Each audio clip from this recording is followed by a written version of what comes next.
In this video, I'm going to demonstrate how to nest functions, put one function inside of another function. And if you've been watching my previous videos, you notice I always type my function, and it's because it makes it easier to nest them if you follow your tooltips. So let's start with example 1. What I want to do is take an average of the max temperature out of column A and column B. Now you don't have to nest functions. Right here, I could just type equal max, parenthesis, grab through this data, and there's its max value. And then actually I could even just copy that to the right, and there's that max value. And then right here, I could type equal average, parenthesis, of those two numbers and get the average of these max temperatures. That solves the problem. I didn't have to nest anything. But very often you don't want to take up the real estate to have all of these intermediate calculations. Your boss or somebody just wants to see that answer. They don't need to see all these other steps. And so we can nest these functions. So first of all, I want to take an average of the max. So I'm going to start with the average, and we'll just go ahead and put it in this cell right here. So I'm going to type equal average, parenthesis. So it says, well, give me number 1 and then comma number 2 and then dot, dot, dot. We could do all sorts of things here. I will just first take the max, parenthesis. So notice, even though I'm inside the average, now my tooltips are all about the max. And so I'm going to select those cells, and every function has an opening and closing parentheses. So you have to really pay attention to your typing and make sure you get things opened and closed. And so in this case, I'm going to close up the max, and notice the color of these parentheses. So they get color coded. This is the open and close for the max. There's a black one here that I haven't closed yet. So let's go grab comma the next number, which will be the max, parenthesis, of this group of cells. And I'm going to close up that max. And so again, color coded. Finally, I need to close up the average function. So I'll put a parenthesis out here at the end. Notice it's black, and now I can hit enter. Boom, and there's the same answer we had before. What if I wanted to round this to 1 decimal place? Well, of course, you can just hide the decimal places, right? But that's not the same as rounding. This thing has oodles of decimals in it. I want to round it to 1 decimal place. There's a function for that called equal round. So again, I can just do it someplace else, like down here, and I'm going to round this. What does this function need? It says, give me a number. Cool, I just did. I gave you that number. Comma, how many digits do you want to round to? 1. I just want to see 1 digit. So now I want to hit enter. There it is. And notice that's different than just turning on or off the number of decimals you display. It actually changes the value that's stored in the cell. So that's the round function. Again, I don't want to use up all of these intermediate calculations to do this. So now I'm going to double click on that function, and on the outside of it, I use the word wrap. I'm going to wrap this function inside of a round function. So here we go. Round parenthesis. Don't forget your parenthesis. Every function has an open and closed parenthesis. So there's the open. Here we are with the tooltip. What's the number? I already have that done. The average of these two maxes. So then at the end of the number, I need to put a comma. So that's where my, oops, that was not good. Control Z. I have to click here because it was all selected. Now it's not selected. I can type my comma, and now notice again the tooltip, it's bold. What's bold? The number of digits. And so I want 1 parenthesis to close up the round function, and then you can hit enter. So there's an example of nested functions to get the results you want. Let's do another example. Here's the deal. I have given students 3 attempts at an exam, an assignment, and I want to return the letter grade of their highest attempt.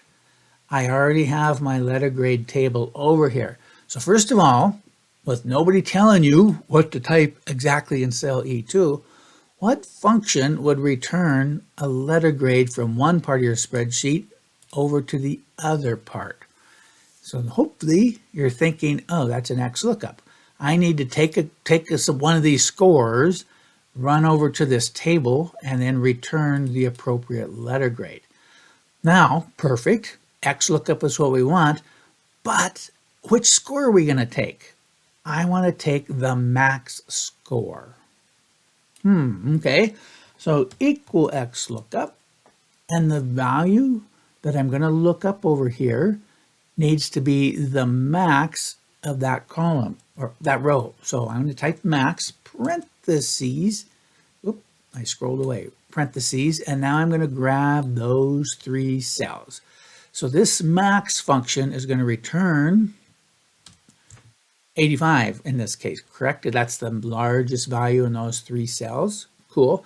That's my lookup value. Notice it's still bold. That's where you're at. If you click on it, it will select what you've typed so far. I don't want it selected. I'm just going to click there and type my comma.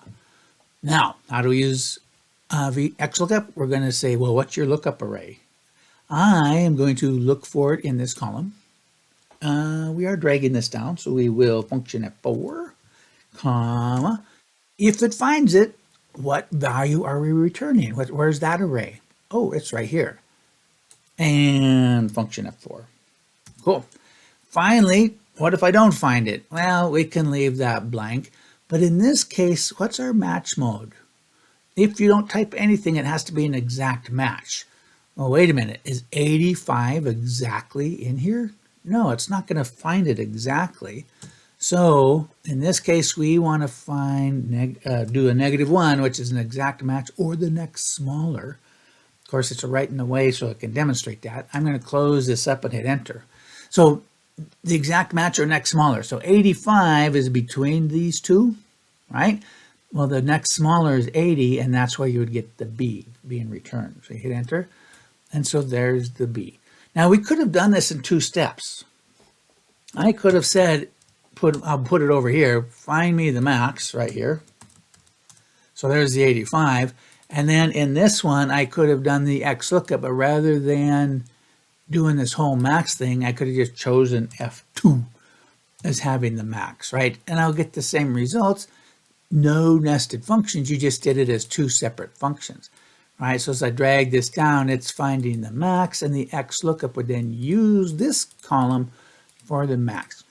You can do that, but as I mentioned, very often you want to start combining these things.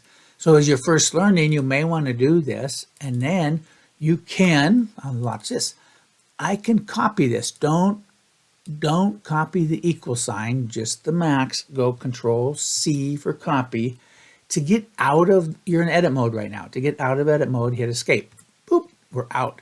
Now I'll edit mode this. I can take the F2, Control V for paste. And so I'm taking one function and putting it inside the other function.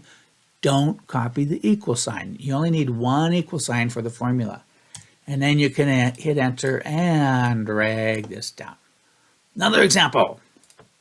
Here we go. We have some data. We have some IDs, name, quantity, price, total amount, and delivery date. And we messed with this a little bit with the if function. I want the user to be able to enter an ID. And we haven't talked data validation yet, but I made a list so that the user doesn't have to actually type it. They can pick it off a list. Cool. Once they do, I want to see a yes, no right here if it's available. And again, the available being whether the quantity is greater than 0. So in my if function video, we put a yes, no next to each one. We just looked at this cell and said yes, no, yes, yes, no with an if statement. Well, here the problem is the user can choose different IDs, and I want to return this number, and if it's 0, put yes. If it's more than 0, put no. So first, let's do this in 2 steps. Let's return this quantity based on the ID entered. So we would just go equal Xlookup. I'm going to look up this value, comma, where? Right here. I don't need to hit absolute because we're not dragging anything. And the return array is right here. and I want an exact match. Whatever this ID is has to match exactly. So I am done. I can just hit close. So there you go. For 1177, it's returning a 7. So now the second function is going if this 7, or that number, is greater than 0, comma, quote, yes, it's available. Otherwise, comma, quote, no, it's not available. And so there we have our answer broken up into two pieces. I have my if function asking, is this greater than 7? And then I have my Xlookup actually returning the 7. How could I combine these? I, right here, don't want to have to point to this cell. This cell has an Xlookup in it. So what I'm going to do is go to my Xlookup and copy it. Don't copy the equal sign. Control C, and then I have to get out of edit mode, so I'm going to hit escape. Now I run to this formula, and where I'm referencing B16, I can now paste my Xlookup. So I'm pasting Xlookup. Is that greater than 0? Yes, no. Is the value being returned by the Xlookup? Is how I should say that, greater than 0. And if that value being returned by the Xlookup is greater than 0, we'll get a yes. And that's it. Now I want to move this formula. If I drag it, all of my cell references are going to change. So I don't want to copy this formula. All of these will move on me. I can just use the four-headed arrow and move the formula here. And now I have my nested function. One more or two more examples. Let's do it over here. Little trickier. Same idea. The user's entering an ID, and I made a validation, data validation list, and the user's going to choose a market. Whoa. I want a price for this ID for this market. And of course, they could choose market 1 or market 2, right? So how do we do that? It's an Xlookup, right? I'm just going to have a price. First, here's the part. Oh, let me scoot this over a little bit this way. The lookup value is this. What ID am I looking for? Cool, we got that. Where, the lookup array, bold, am I going to look for that? Right here. Perfect. I'm not dragging this formula anywhere, so I'm just going to hit copy, or comma, I mean. What's the return array? Well, wait a minute. The user typed market 2, so the return array is right here. Nice. So you put parentheses, we want an exact match. And for market 2, we're getting $600 for that particular thing. Great. Here's the problem. What if the user types market 1? Well, now I got the wrong answer. For market 1, this thing is $550.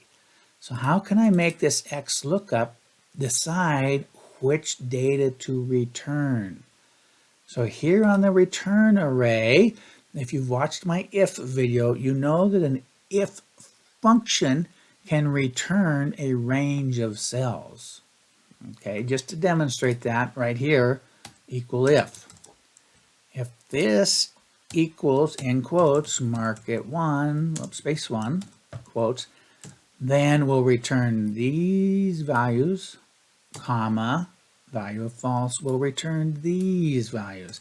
And this is that spill array. So because this is market 1, it's returning that. If the user were to change this to market 2, this changes. So again, I can use this if function. Rather than copy and paste it in, I'll just show you how I would normally type it. So right here under return array, I select that. We're right here. I just type if parenthesis, and I get the tooltips for my if. And it's asking, what's the test? What did your user type right here? Did it equal, quote, market 1, quote? If it did, comma, I'm going to return these cells, that array. Otherwise, I'll return this array. And now I have to close up my if. There's already a parenthesis here, so I will use it. And then I'll come off to the outside and close up my Xlookup. Now, oh, by the way, before I close Xlookup, I could come here and say, well, if it's not found, I could put bad ID. You could put that 0, it's an exact match. You don't have to in either of these cases, but you could do that. And inside of here, notice when I do my lookup value and select that, lookup array, the return array is an if function. And then, of course, if it's not found in the match mode. So that's how you look at functions as you type them using your tooltips. And now I can hit enter. All right, now I have 600 if it's marked at 2. If your user chooses mark at 1, it's 550. And then, of course, if they change to 1155, you'll get 1150 for market 1 and something different, 1100 for market 2. One more example, hopefully, I mean, there's a million ways you can do this, so I'm just kind of demonstrating how you start combining these things. When we were talking about dates, we mentioned a workday function. So it's simply equal workday. I'm going to take this date and add 3 working days to it to figure out when we're shipping something. But here's the problem. If the month is December, because we get busy in December, I want to make it 5 days, 5 working days instead of 3. If the month is December. Well, as you go through these dates, how can I figure out if the month is December? Right? So right here it's 12, right here it's 12, right here it's 12. So if you go back to our date video, how did we figure out, how did we get a piece of a date? So there's a function called month. You give it a serial number. There's that word because dates are really a number.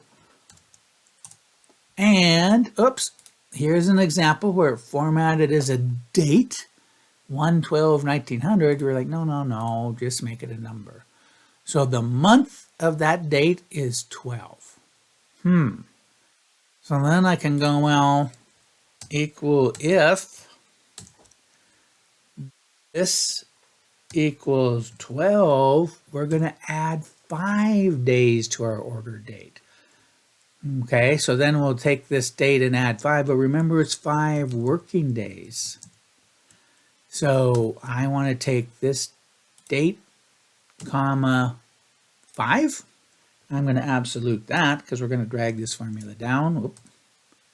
But if it's not 12, that's what I'm going to do if it's true, which is, does this equal 12? If it's not 12, then what I'm going to do? Well, right here, I'll type a comma. I'm going to do the workdays function again, take this, and this time we're only going to do 3 days. And again, absolute that. And so that's an if function with your workday formula in it. Enter. Uh-oh, I must have a typo. My logical test, here's how I fix this. Does D5 equal 12? Yep. If it does, B5, D3, the workday, hang on. Whoops, it's the workday function. What was I thinking? So there's it is, and now you can see the tooltip. I should have noticed that right away because I didn't have my tooltips. So it's the workday function. That's, and pound name means that doesn't recognize the function. So wait a minute. I'm wanting a date. Why am I having a number? Oh yeah, I need to format this as a date. So in this case, we're adding 5 working days to 12/4, and we will ship on 12/10. If I were to drag both of these down 1, here the month is March, and so we're going to add 3 working days to 3/7, and it becomes 3/10. How can I make it so I don't have all these intermediate steps? Right here is where I figured out if the month was 12. Why don't I run to this formula and copy it without the equal, control copy, escape to get out of edit mode, and then I can run to this one. Instead of pointing to D5, I will now put the formula that was in D5. Does the month of this equal 12? Enter. I get the same result. Again, I don't want all of this extra stuff, so I'm going to move this formula over here, replace it. I can delete all of this, and now that formula can be double-clicked, and I have whether we're adding 3 or 5 days depending on the month. So that is it. Nesting functions is you just have to follow your 2 tooltips Be careful with your typing. Get your commas between the things that you are separating. And then if you ever get confused, you can click on this and go, okay, here's my test. Here's what I'm doing if it's true. Here's what I'm doing if it's false. You can also click in this one and go, all right, here's my start date. These are the days that I'm adding. I can run over here. You can click outside of it, and now you're in the value of false. So that's how you work with those tooltips to help you nest functions.